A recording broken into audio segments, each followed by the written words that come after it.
Eu chamo o Fernando Nakagawa de volta, porque, Naka, existe alguma possibilidade da criação dessa moeda dos BRICS, de fato, acontecer e ela impactar no dólar, que hoje é a moeda mais forte do mundo?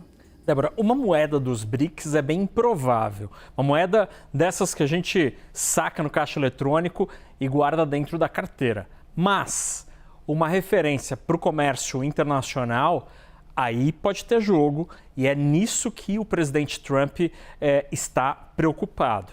Mas essa possibilidade, esse esforço de países que não os Estados Unidos em tentar ter uma nova referência em comércio internacional, uma nova divisa de referência, não é algo novo. E está aí na história, na pista, muito antes de Donald Trump pensar em ser presidente dos Estados Unidos no primeiro mandato.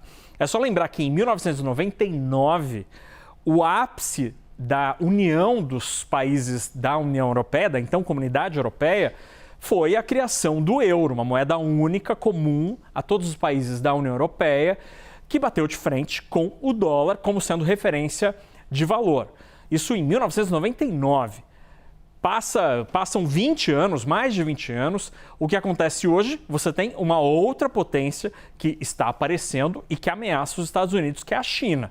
E a China também está tentando fazer com que sua moeda seja uma referência para o planeta.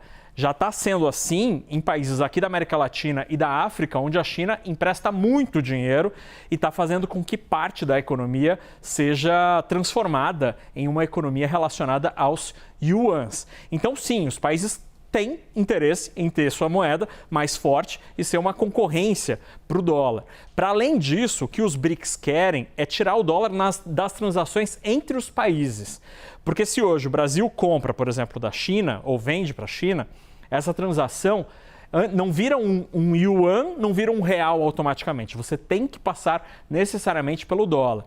Acontece, inclusive, isso se você for para Buenos Aires. Em Buenos Aires, você paga alguma coisa com tarjeta brasileira, eles vão transformar aquela conta em dólar para depois saber quanto você vai pagar em reais. Isso tudo é custo, é trabalho, e isso poderia, em tese, ser evitado se você tivesse algum outro tipo de arquitetura financeira que evitasse o dólar. É nisso que os países estão debruçados agora, Débora. Agora, uma coisa interessante, um ingrediente interessante nessa história toda é que os países têm reservas internacionais, né, que são dólares guardados pelo Banco Central.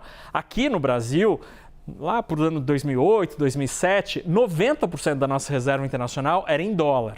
Hoje, está em menos de 80%. E sabe quem ganhou muito espaço nessa história? A moeda da China. Hoje o Brasil já tem quase 5% das reservas internacionais em yuan chinês, que é mais ou menos o mesmo patamar do euro. Já são quase 20 bilhões de dólares na moeda chinesa e 20 bilhões de dólares na moeda europeia nas reservas internacionais, que normalmente, historicamente, era um lugar onde o dólar era o rei. Ainda é o mais importante, mas esse brilho está diminuindo. Qual que é a estratégia de diversificação nesse caso? Nesse caso, o Banco Central diz que ele busca diversificação para reduzir riscos e também para tentar ganhar algum tipo de rentabilidade, porque as reservas estão investidas em alguma coisa e o país acaba ganhando juros. Além disso, como a nossa economia brasileira é muito atrelada à economia chinesa, faz sentido ter uma referência na economia chinesa, porque se eles crescem, a gente cresce, se eles entram em crise, a gente tem como se proteger de alguma maneira. Então, existe um racional, sim, por trás dessa pulverização das reservas internacionais, que, aliás, aconteceu com o presidente do Banco Central do governo Michel Temer e Jair Bolsonaro. Não tem nada a ver com o governo de esquerda.